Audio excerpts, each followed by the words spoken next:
Fondo. Hoy tenemos el honor de conocer de cerca al honorable maestro José Marchelli y le damos una calurosa bienvenida. Maestro, ¿cuál es la misión de un gurú? Bueno, un gurú, desde el punto de vista oriental, que ahora tanto está de moda, es un disipador de tinieblas. Pero en nuestra cultura occidental, en el área occidental del desarrollo humano, un gurú es un instructor del hombre, un hombre que señala el camino. Eso es en realidad un gurú y un instructor, un maestro, que dentro de la línea tradicional de la iniciación es el cuarto grado dentro de una escala de 7 niveles. Quiere decir que este asunto de la sabiduría se divide en una serie de niveles y el intermedio es el del gurú.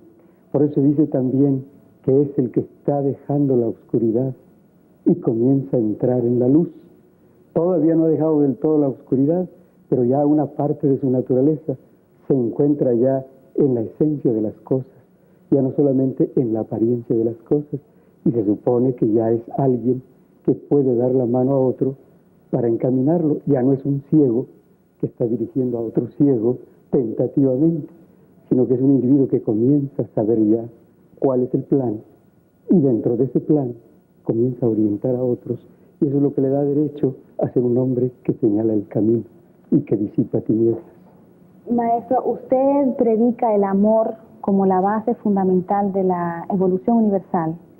Bueno, el amor está en las bases, pero personalmente, y ahora que se supone que comienzo a ver un poquito más ampliamente las cosas, creo y pienso, y también podría agregar, aunque esto parece un poco enfático, que sé que el amor es algo de lo más importante. Sin el amor todo el proceso no funcionaría, pero no es lo único del proceso, porque antes del amor y después del amor, el proceso continúa. El amor es más bien un concepto que se usa mucho en el campo de lo religioso, en el sentido de la religación, reunión, en el supuesto que todo está separado en cuanto a la conciencia del ser humano. Separado porque el ser humano encuentra en sus albores de conciencia la situación de que se descubre a sí mismo como una entidad, como una presencia, y encuentra muchas cosas en torno de él cuya relación con él no entiende todavía. Sabe que existe él y existen otros seres humanos parecidos a él, pero su relación profunda no la encuentra fácilmente. Sabe que él nació, sabe que va a morir, pero tiene que afrontar ese hecho de nacer o de morir solo. Entonces, él busca esa relación, esa religación, esa reunión, y naturalmente la consigue con el amor. Pero aun cuando la haya conseguido a través del amor, que esto es muy importante, no la habrá conseguido del todo, porque hay otros aspectos dentro de la propia religación. Por ejemplo, podríamos apuntar entender qué es lo que hay una vez que todo está unido. O sea, ciertas ideas que surgen de esto.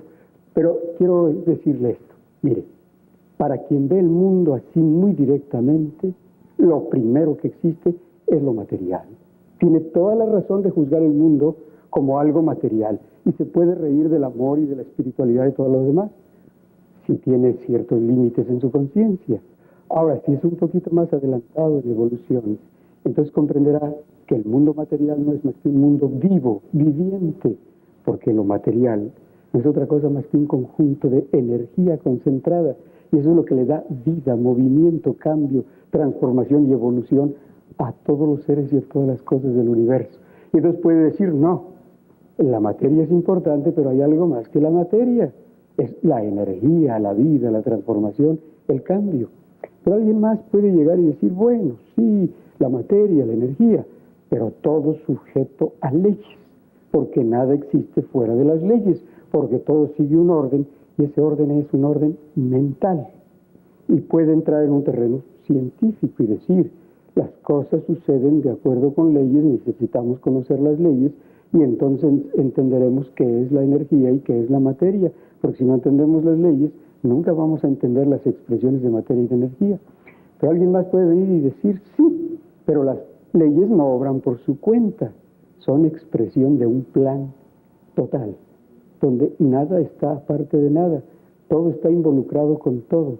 Todo tiene una relación profunda, aún en lo material, porque todo está hecho de los mismos elementos químicos. Y en lo energético no se diga, porque la energía actúa en todos los elementos químicos, porque los elementos químicos son partículas de energía. Y además las leyes también actúan, pero todo actúa en un plan total que es espiritual.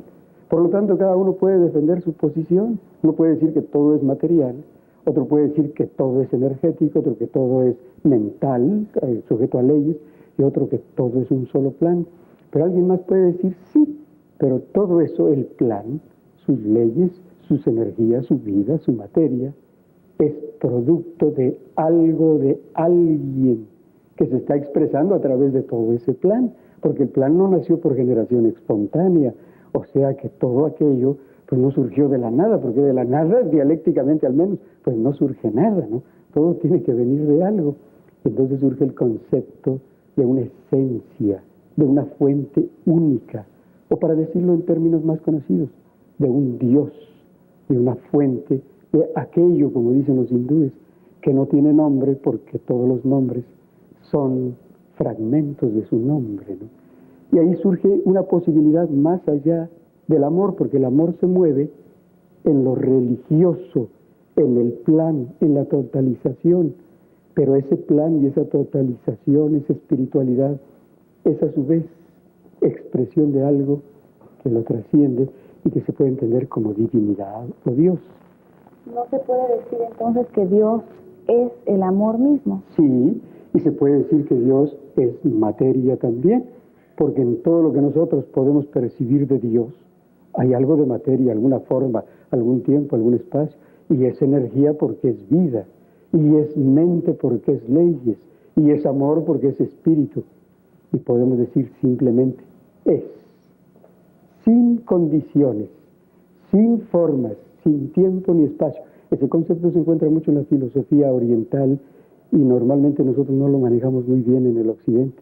Dios es, no está en todo, ¿no? Pero Dios es, más allá de las condiciones, sin condiciones, es, sin tiempo, sin espacio, es. Por eso le decía que el amor es uno de los aspectos, pero no todos los aspectos. Y lo digo así para ponernos un poquito de acuerdo, porque creo con honestidad que cuando alguien está diciendo que todo es materia, está diciendo la verdad. Ahora, si se queda ahí, bueno, es que tiene cierta limitación. Alguien puede decir que todo es vida, que todo es energía, y tiene razón. Alguien puede decir que todo es mente, todo es orden, todas sus leyes, tiene razón. Y alguien puede decir que todo es amor, tiene razón. Y alguien puede decir que todo es Dios, y tiene razón. Y alguien puede decir todo es, en su esencia, es. Y en su presencia está reflejándose, conociendo, experimentándose, pasándose, recordándose, sabiéndose, pero en su esencia es. ¿Qué lugar ocupa la Biblia dentro del marco de su filosofía? Bueno, la Biblia es un libro sumamente sabio. Lamentablemente no hemos aprendido a leer, y con esto no quiero entrar en ninguna polémica, por favor, porque ya hay más de 300 corrientes que polemizan hermosamente y con una habilidad maravillosa. La verdad que hay mucha gente inteligente, dedicada a cosas en las cuales nunca se ponen de acuerdo. Hay más de 300 corrientes, las he contado, que interpretan de diferente modo la Biblia. ¿Y sabe por qué? Porque no han aprendido a leerla. Me dirá que esto es un infantilismo, pero lo que sucede es esto, que la Biblia es un libro arqueométrico, o sea, que está escrito en una forma matemática, de modo que todo tiene un significado exacto y no contradictorio. Si usted lo lee como una novela, encuentra unas contradicciones tremendas. Por eso en algunos diccionarios de la Unión Soviética dice que la Biblia es un conjunto de cuentos y fábulas de los hebreos, y deja un poco disgustados a los que consideran que es muy grande. Bueno, yo en lo personal pienso que es algo muy grande, siempre y cuando se lea en el lenguaje cabalístico en que está escrito. Mire, la idea es muy sencilla. Los hebreos, en la forma más sencilla, lo que hicieron fue enumerar las letras de su alfabeto, del 1 al 22, porque son 22 letras. De modo que cada palabra es un concepto numeral. Así tuvieron un concepto histórico de la realidad, exacto. Por ejemplo, si alguien dice hombre, Según el que lo escucha, el concepto cambia. Si es una muchacha, pues automáticamente puede pensar en el hombre como aquel que ella está esperando, su príncipe azul, etc. Lo oye un productor, un industrial y piensa horas hombre, esfuerzo, el esfuerzo del hombre, el trabajo del hombre. Lo piensa un religioso, lo oye un religioso y dice, un alma que salvar, un hombre. ¿De cuál hombre estamos hablando, no? En cambio, si eso lo ponemos en matemáticas cabalísticas, el hombre siempre es lo mismo, ¿no? Es un concepto exacto. Por eso todos los grandes maestros de Israel escribieron en la forma numeral. Pero de ese modo llegaron a una concepción muy interesante, que el aspecto histórico de las cosas, o sea, su presencia, se podía expresar en esa forma sencilla, pero que detrás del aspecto histórico había algo oculto, algo inalcanzable por los sentidos. Entonces establecieron una forma que nos da el doctor Serge Raynaud de la Ferrière, el fundador de la Gran Fraternidad Universal, que es n por n más 1 sobre 2, para sacar el valor secreto de cada número. Y a través de eso, encontrar la contraparte oculta de la parte histórica, o sea, la parte esencial de las cosas, lo que está detrás de la apariencia. Y entonces estableció un segundo lenguaje, el lenguaje secreto de la cábala, la segunda cábala. Pero luego tuvieron que tener un puente entre las dos, que fue el lenguaje simbólico, un puente entre lo histórico y lo oculto. Y así surgieron 3 lenguajes en la cábala. Para que usted localice esto, cuando usted vea escrito cábala con C, se refiere a la cábala histórica. Cuando la vea escrita con K, se refiere a la cábala simbólica. Y cuando la vea escrita con Q, entonces se refiere a la cábala secreta. Son 3 aspectos de la misma cosa y que hablan de una misma cosa, pero en 3 niveles. Y para entender la Biblia, por lo menos, hay que tener rudimentos en estas cosas. De otro modo, podemos gastar mucha inteligencia y mucho talento para disgustarnos. Gracias, maestro. ¿Cómo explica usted la crisis de violencia que se da a nivel mundial? Sí, yo me la explico así. Es una forma un poco sencilla, naturalmente, que hay muchas otras formas de explicársela más profundamente. Yo pienso esto, fundamentalmente, no sabemos quiénes somos, ni qué estamos haciendo aquí. Hay naturalmente muchas enseñanzas bellísimas, ¿no? Y muchas de ellas han de ser ciertas. No creo que todas, porque a veces son un poco contradictorias. Pero de todos modos, a nosotros, en lo particular, por experiencia, no nos consta realmente, excepto a unos cuantos. Y se supone que a un gurú le comienza a constar, si realmente es gurú, qué es lo que somos y qué estamos haciendo aquí. Y como no sabemos qué es lo que somos ni qué estamos haciendo aquí, pues necesitamos llenar ese vacío de ser, porque podemos pensar que somos algo así como una sombra que va a pasar. Y tanto esfuerzo y tanta lucha y tanto placer y sufrimiento y amor y búsquedas, ¿a dónde van a dar si no somos nada, no? Y si somos algo, ¿cómo vamos a manejar lo que somos? Ese es el problema del hombre. Entonces, no sabiendo quiénes somos, queremos llenar ese vacío de ser con nombres, con títulos, con cosas, con posesiones.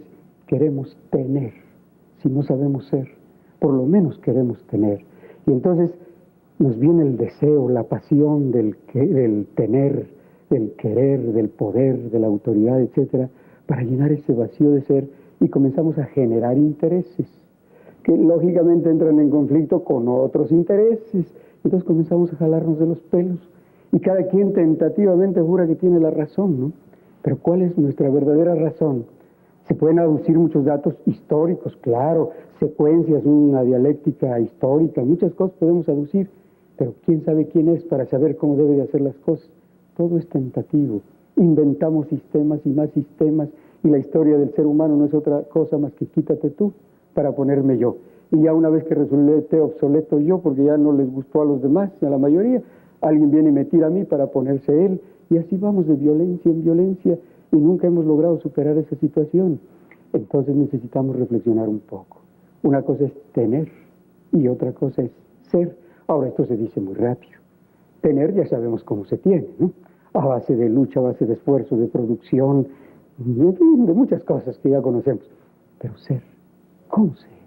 ¿Cómo vamos a descubrir qué somos? ¿Y qué es lo que somos? ¿Y cuál es la problemática real en la que estamos involucrados? ¿Y cómo debemos manejar lo que somos, ¿no? De ahí surge el problema de la conciencia, la única posibilidad de llegar a saber qué somos. Y este problema de la conciencia parece muy complicado, porque ya en sí discutir sobre conciencia trae muchas complicaciones. Pero en el fondo es sencillo. La conciencia no es más que el producto de experiencias que hemos acumulado a lo largo de nuestra evolución. De este modo resulta que si queremos mejorar nuestra conciencia, necesitamos mejorar nuestras experiencias. Y si queremos mejorar nuestras experiencias, lo primero que hay que hacer es mejorar nuestras facultades naturales. Y para mejorar nuestras facultades naturales necesitamos una autodisciplina. Disciplina material, física, sensorial, para tener buena información, siquiera, ¿no? Si vamos a hablar de conciencia, pues necesitamos buena información, por lo menos. Entonces, que nuestros sentidos funcionen en forma fina. No se trata de huir de la experiencia sensorial y considerar que el mundo es malo y la materia es lo bajo, lo que nos sirve. La materia, la energía, la mente, el espíritu, todos son diferentes aspectos de una sola y única cosa. Y si no entramos en una contradicción irracional, entonces resulta que necesitamos una autodisciplina física para que nuestras facultades naturales, sensoriales, nos den buena información. Necesitamos una disciplina psicoemocional para que nuestra energía anímica, lo que nos mantiene vivos, nos permita valorar correctamente la información que recogemos y además darle una aplicación positiva, que no es otra cosa más que moral, en el sentido de que lo moral es aquello que sirve a la totalidad, y la única moral universal es la moral del servicio, servicio abnegado. Cualquier otra moral puede ser circunstancial, pero necesitamos una autodisciplina para que nuestra energía no se desborde en pasión, en emoción, en sentimentalismo, cosas de esas, ¿no? Sino que sea aplicable a la acción, pero en un sentido moral, en un sentido de servicio. Lo que llamamos servicio social, para que esto no resulte tan complicado. Y necesitamos también una autodisciplina mental. Mire, la mayoría de los seres humanos nos morimos con el cerebro virgen, y esto no es un chiste. La verdad es que el potencial físico de nuestro sistema cerebroespinal es enorme, nunca lo empleamos. ¿Y qué será el potencial psíquico de nuestro cerebro? Y el potencial mental, que es su centro de gravedad, ¿no? Tenemos que desarrollarlo, pero no metiéndonos libros y libros y libros y volviéndonos eruditos y eruditos para decir como dijo fulano, como dijo mengano, como dice sultano. Y yo no sé nada, ¿no? Yo sé como dijo fulano. No. ¿Cómo sabemos nosotros? ¿Cómo pensamos? Entonces necesitamos algunas cositas sencillas, técnicas, y las hay. Y las ha habido desde siempre, pienso yo, pero se han olvidado un poco, ¿no? Podemos hacer una síntesis de ellas y traerlas a la posibilidad del alcance de cualquier ser humano para mejorar su capacidad de pensar. Técnicas tan sencillas como bajar los ciclos cerebrales por segundo y llevar la mente a los niveles alfa, que parece un gran descubrimiento de la actualidad. Eso lo han venido practicando los chinos desde hace 6.000 años, y los hindúes, y nuestros ancestros mayas y toltecas también lo practicaban. Tal vez no le llamaban ritmos alfa, ni ciclos cerebrales por segundo, tal vez le llamaban de otra forma muy diferente. Pero es lo mismo, por nombres no podemos parar. Pero resulta que necesitamos una autodisciplina mental para tener buenas experiencias mentales, racionales, para percibir nítidamente los fenómenos y asociarlos y sacar conclusiones exactas, científicas acerca de ellos. Y también, y esto le puede parecer extraño, necesitamos una autodisciplina espiritual para desarrollar nuestras facultades naturales y aprender a amar. Aprender a sentirnos integrados a la totalidad, partícipes del universo. En fin, amar, que es la expresión humana más cabal de lo espiritual. Una persona puede ser muy emotiva, muy devota inclusive, pero si no sabe amar, no es espiritual, se está engañando. Ya puede hacer todos los ceremoniales que quiera y lo que él desee, y tener sus conceptos de lo divino, y poner las manos muy bonitas y los ojos en blanco, pero si no sabe amar, no es espiritual. Y si sabe amar, se siente partícipe lo mismo de un ser muy ínfimo que de un ser muy elevado. Se siente partícipe de la totalidad. Y esta autodisciplina es lo que comúnmente se conoce como meditación. Bueno, en realidad está muy ligado, porque a lo que iba yo es a esto, que con todas estas disciplinas sensoriales, emocionales, mentales y espirituales que estoy planteando, comienza a desarrollarse la conciencia sensorial, emocional, racional y espiritual, y se va centrando en una conciencia de ser. Y el que alcanza a captar esa conciencia de ser, a desarrollarla, entonces comienza a darse cuenta que él es, y que todo está pasando, pero él es, y que todo lo que ha de pasar, pasará, y él es, y entonces encuentra la paz. Bien, para llegar a esto, la meditación ayuda. Y la meditación no es el último de los descubrimientos, ni lo único. Es la técnica para desarrollar las facultades racionales, porque las espirituales tienen algunas otras cositas más. Realmente la meditación, si la enfocamos en su aspecto, que diríamos lógico, correcto, al menos desde un punto de vista occidental, no es otra cosa más que una tecnología para desarrollar las facultades mentales, de la mera información y de la exploración de la información con la imaginación hacia la razón, y de la razón a la intuición, y de la intuición a la creación, a la quinta posibilidad de la mente. Por lo pronto, nuestro problema es pasar de la mera razón a la intuición sin ir en contra de la razón. Porque la intuición no tiene que negar la razón, al contrario, la razón la confirma. Pero lo que pasa es que la intuición es esa capacidad mental de percibir las cosas sin dualidad, sin contraste, sin comparación. Y de ese modo la intuición nos abre un campo vastísimo de conocimiento unitario de las cosas. Para eso nos sirve la meditación, o sea, como una tecnología para el desarrollo de las facultades mentales. En realidad, la tecnología para el desarrollo de las facultades espirituales es el ceremonial, donde a través de un pequeño drama escenificado, una especie de pequeño teatrito, aunque nosotros le llamemos altar, etc., a través de símbolos, dramatizamos el orden del universo y poco a poco nos vamos haciendo conscientes de la relación de todo con todo en un nivel intuitivo, espiritual. Pero hay sectas religiosas que opinan que la meditación permite la entrada de entes demoníacos en la mente por este mismo proceso de llegar a alfa, o no sé cómo lo entenderán ellos.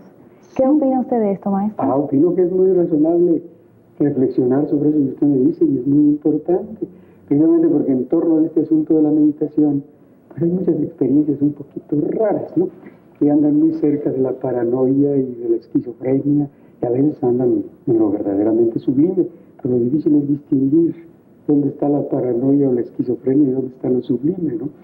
Pero bien, el asunto en realidad es sencillo. Miren, por ejemplo, en la Gran Fraternidad Universal, el doctor Sergio Raimundo de la Ferrier y todos los maestros nos han recomendado que no comamos carne. ¿Sabe por qué?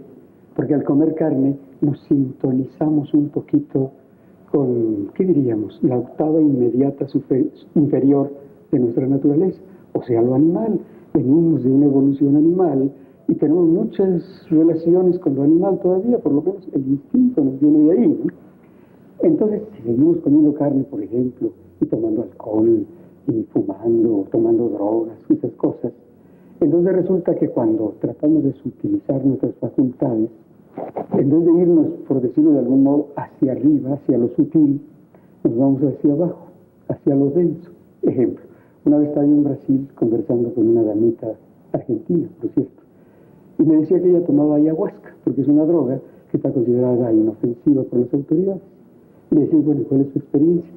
No, cuando tomamos ayahuasca se comienza a sentir así un calor del cuerpo, pero muy sabroso. Los brasileiros, aunque sean de otro país, pero están en Brasil, tienen eso de que se siente muy sabrosito, muy gustoso. Bueno, se llama muy gustoso eso que sentía ella, dice, y luego comienzo a sentir dolor, dice, y algo pegajoso y viscoso, pero siento que me voy acercando a la fuerza, la fuerza, la fuerza, cada vez más fuerza, me voy acercando a la fuerza de Dios.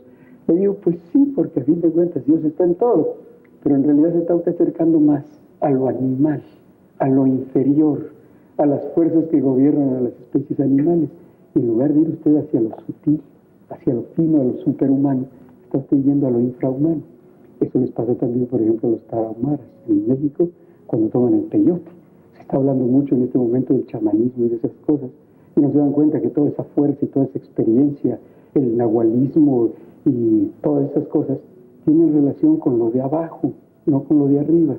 Entonces, simplificando más las cosas, sí hay cierta propensión para el que no está preparado a irse por el camino más fácil. Eso es muy humano, ¿no? El camino más fácil es ponerse en cierto contacto con la energía que gobierna a los animales. Ese es el nahualismo y eso es todo eso. Ahora, la verdadera meditación exige que el individuo tenga todas sus facultades muy aptas, su mente muy lúcida, ¿no?